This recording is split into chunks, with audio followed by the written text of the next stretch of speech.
Hey guys, welcome back to Game Sandwich. I'm John Hanson, that is Kalo, and we're here with another episode of Duelist. This week we are going over our top five hardest bosses that we have ever faced in video games.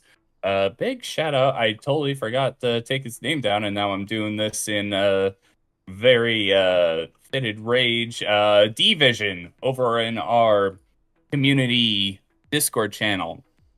A link to that will be in the description if you ever want to join in to get some discussion going, maybe uh, recommend a topic for us to cover in Duelist or any other kind of thing. We do a bunch of stuff in there, so we'd love to have you.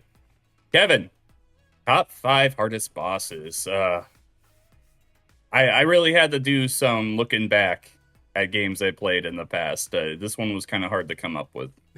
It was, but in my ranking, so to speak, I mixed nostalgia with how difficult things were, so it kind of made it easier. I wasn't going Hmm. strictly off difficulty, kind of, sort of. Yeah, I like to bend the rules a little bit, yeah. And we are going with the top five hardest bosses we have personally ever faced because it's kind of hard to talk about a boss you've never faced. So I don't have any Dark Souls, Elden Ring, none of that shit on here because I don't like those games. Get that out of here. That's for Aiden. Yeah, we know who that's for. Yeah, that's not for me. I honestly don't fucking care. But Kevin, go ahead and get us started off with your number five. Number five. How fitting we start with arguably the most iconic video game villain of all time. I'm going to start with Bowser in Mario 64. I know he's very simple, but whenever you talk Hmm. about my early infant stages of life in gaming and my little brain back then, the concept of getting behind Bowser, kind of spinning him and trying to hit him into one of the bombs, it's a lot. My fine motor skills weren't tuned at that point in time. And I think this goes for anybody who plays video games. You come across Bowser at some point in your life, and it wouldn't be a villain's list without him. Yeah, I do remember. I mean, I've said it before. Super Mario 64 was my first video game ever, so I definitely had those moments of struggle with Bowser, particularly the last one where the ground falls away to make a star formation, so you don't have as much room to get behind him. I remember that part giving me some problems. I was also just afraid of Bowser at that time. I was 4 years old. Yeah. Bowser scared me. Uh, oh yeah, I'll give you that one. That was a good one. My number five is also a game from my childhood. I'm talking about Red from Pokemon Gold, Silver, and Crystal. The final fight in these games atop of Mount Silver. You've gone through, you've beaten the Elite Four a couple times. You got all 16 badges from both Johto and Kanto. Oh, look at this. A new pathway has opened up and it goes up to Mount Silver. Who's this up here? Oh, it's only the protagonist from the original games, and he's fucking loaded with powerful Yes. Pokemon. Mm-hmm. Oh man, what a climactic finish to some great games. Um, yeah, I remember being so hyped when I finally beat this guy. It took me quite a while because I want to say my guys were high 60s, lower 70s, and like Mm-hmm. all of his Pokemon are at least level 80, I want to say. Um, yeah, what what a way to finish off a game. I'm a little disappointed that they've never done something like this again. But I guess that kind of leads to Gold and Silver just being extra special games. They're still my favorite in the series. Um, yeah, a perfect ending to those games. And the team alone, I mean, you have Pikachu, the three starters, Lapras, and Snorlax. I mean, come on. And I believe they're all level 80s or around there. I So I, it's. I want to say so. Yeah, And yeah, like, especially if you're playing this for the first time as a kid and you encounter someone like that, it's the shock factor. And he's just standing there on top of the mountain, just like hanging out. Like, what are you doing up there, yep. pal? Like, Just he's seen some shit. Okay, he's going he through it. has. He's not even talking up there. He's just quiet, standing there in the cold. It's wild. All right, number four. Number four for me, I'm gonna harp back to Donkey Kong 64 and talk about King K. Rool in that game. Let me tell you, This boss fight was very infuriating. You have to beat him with all of the Kongs, each and every Kong. If you fail, his health goes back up, and then yours remains the same. I also want to add, if he kills any of the characters, if you fail to beat him in the amount of time, I think it's like 12 rounds, you're boxing, essentially, the whole thing resets. I have done this over and over and over, as much as I love DK64. This boss fight got to me. Yeah, I feel like I don't think I ever got to the end because Donkey Kong 64 frustrated me a lot as a kid. Um, but I do remember there being multiple boss fights that got to me where I was like, man, I just don't want to keep playing this. It's like I'm a So kid. yeah, I never had a chance to get to King K. Rool. Maybe when it comes to NSO, I'll finally go through it. But yeah, that's a good one. My number 4 is Alika. I think that's how you pronounce it, from Guacamelee. He's the final boss of the game. And this is something I never actually finished. So I was playing through the game back in the day and I really enjoyed it. And I think I was going for an achievement. There's like an achievement where you have to beat him with some certain mask that like makes it so your health doesn't regenerate or something. And I just couldn't do it. Like I couldn't last like I think I was like going down within like 30 seconds. He was just absolutely dominating me at the time. So yeah, I just remember getting so frustrated. I was like, you know what? I don't even care if I'm right at the end of the game. I'm done. Fuck this. So yeah, I never beat him. Maybe I'll have to go back and do it again sometime. But yeah, I don't even remember why he was so hard. I just had to like look up his name and I was like, yep, I remember this. I hate this. Mm-hmm. uh, so yeah, I never beat him.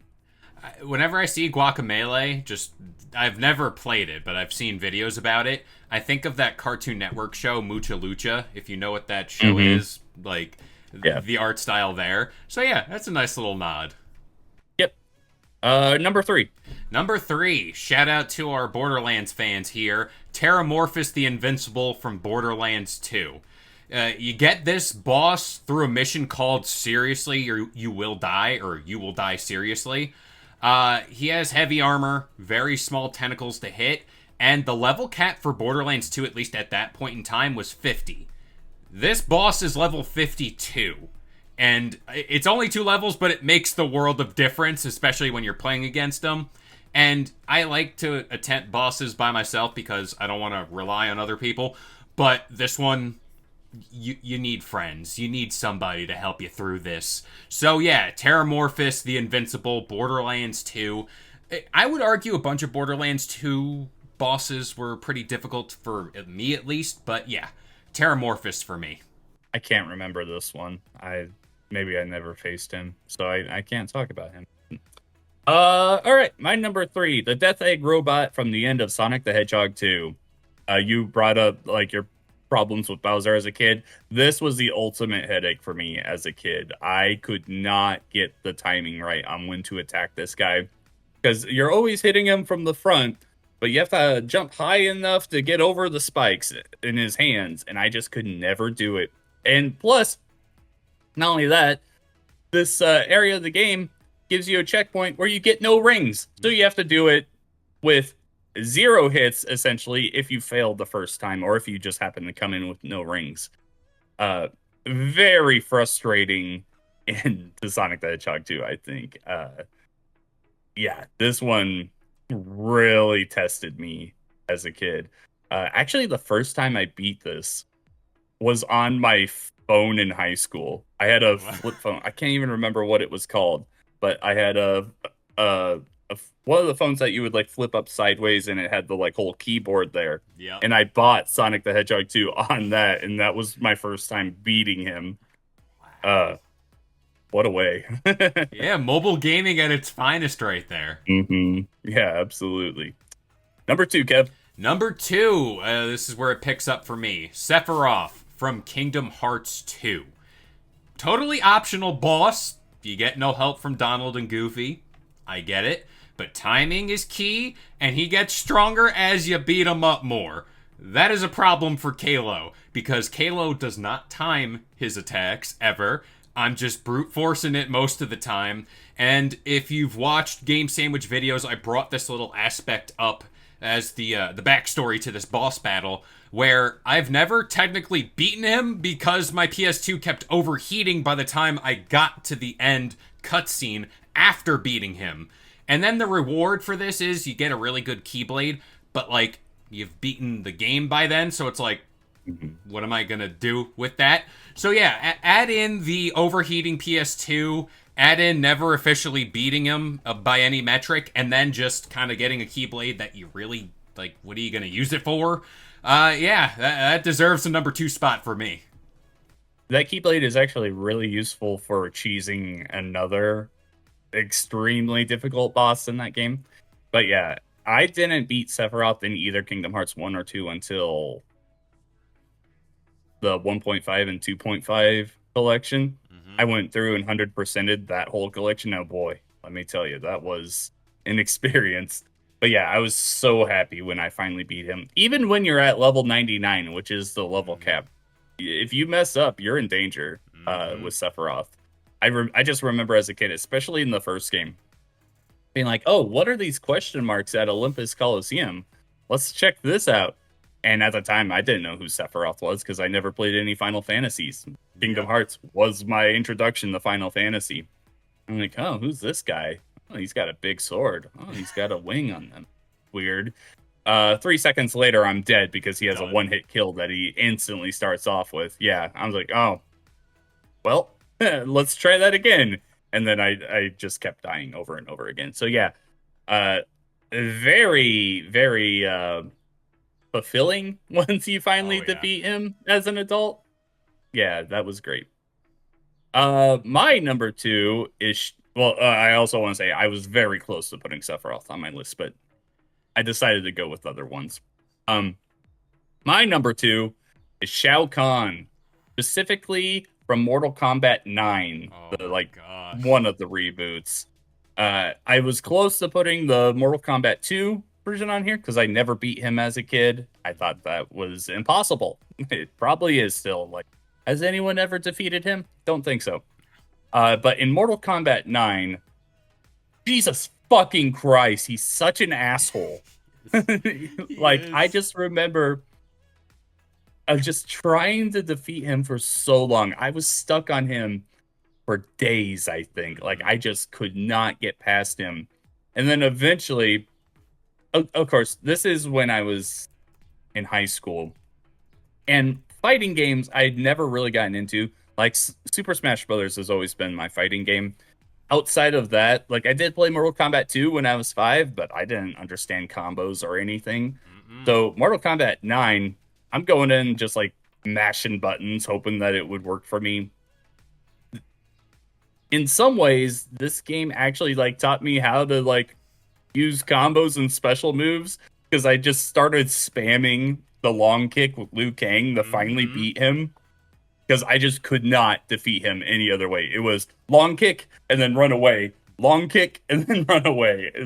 It was a 100% cheese fest because I could not defeat him naturally. Yeah, with any of these boss fights, you just have to accept a point in time where it's like, I need to beat this person, and I don't care how I do it. And I agree fully. I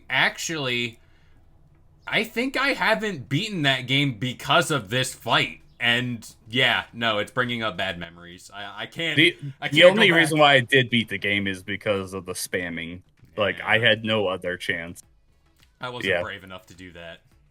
Yeah. All right, Kevin, your number 1 hardest boss that you have ever fought. So I wish we can play the music but copyright, that whole deal. Cynthia, Pokemon Diamond and Pearl. Whenever you get through the Elite Four as a kid, it is a true achievement in your life. You remember where you were.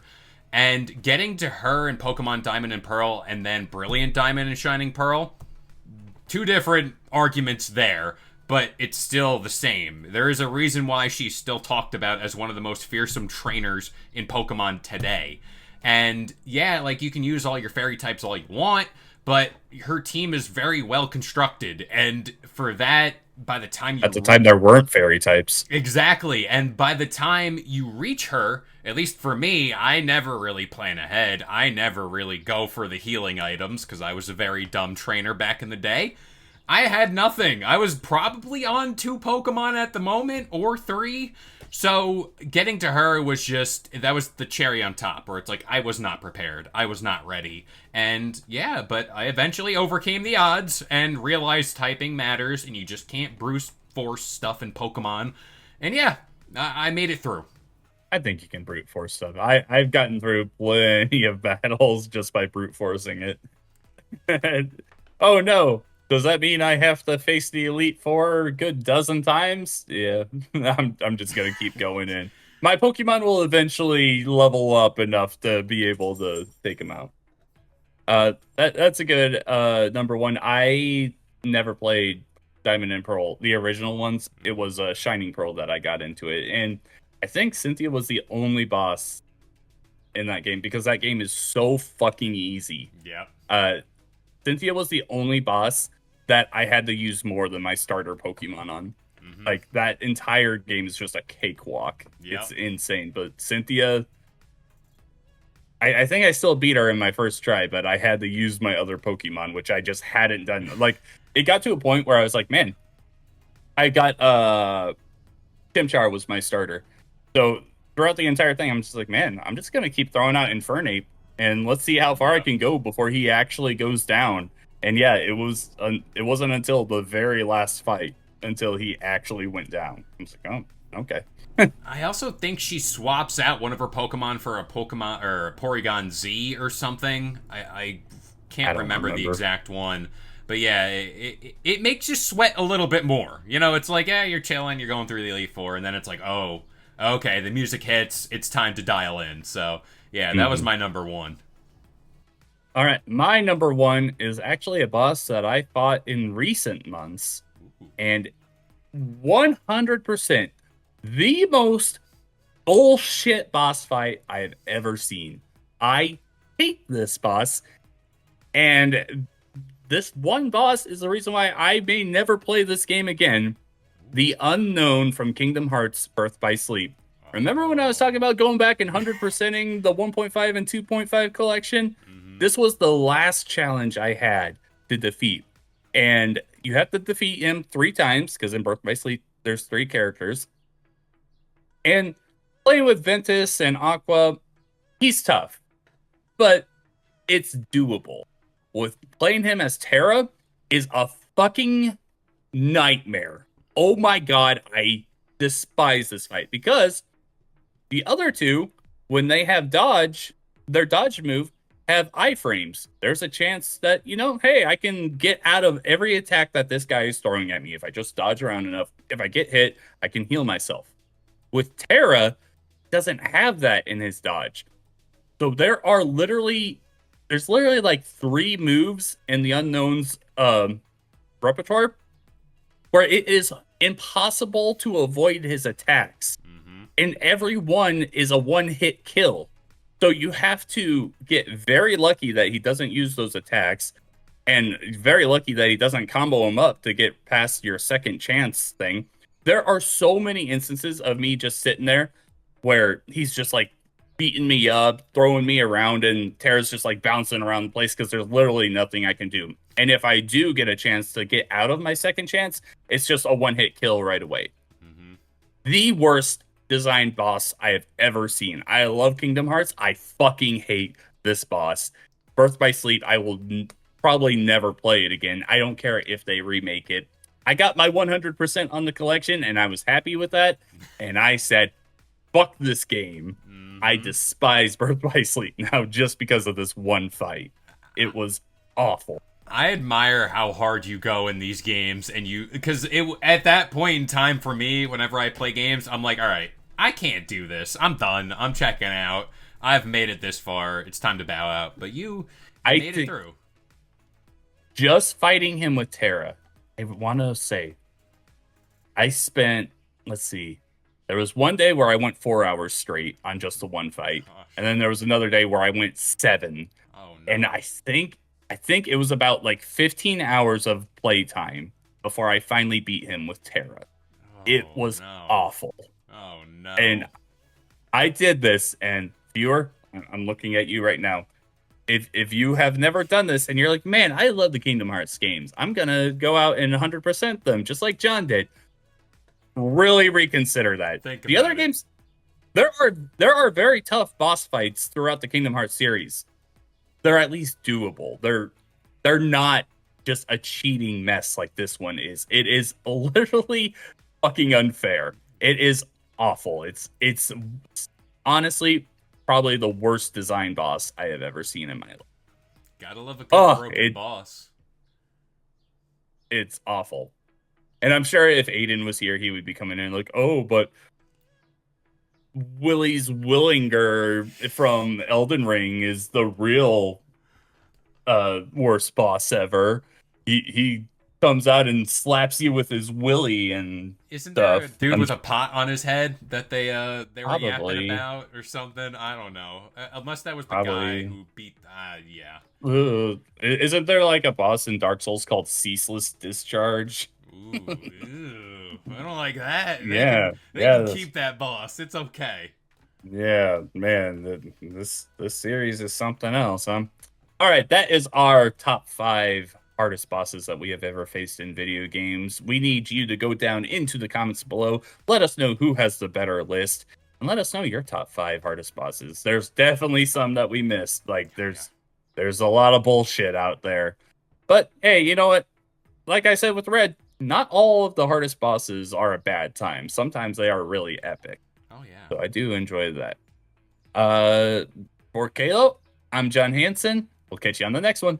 Bye. If you enjoyed today's video and want more content just like this, consider subscribing to Game Sandwich for all your news, rumors, and reviews. And we'll see you guys next time.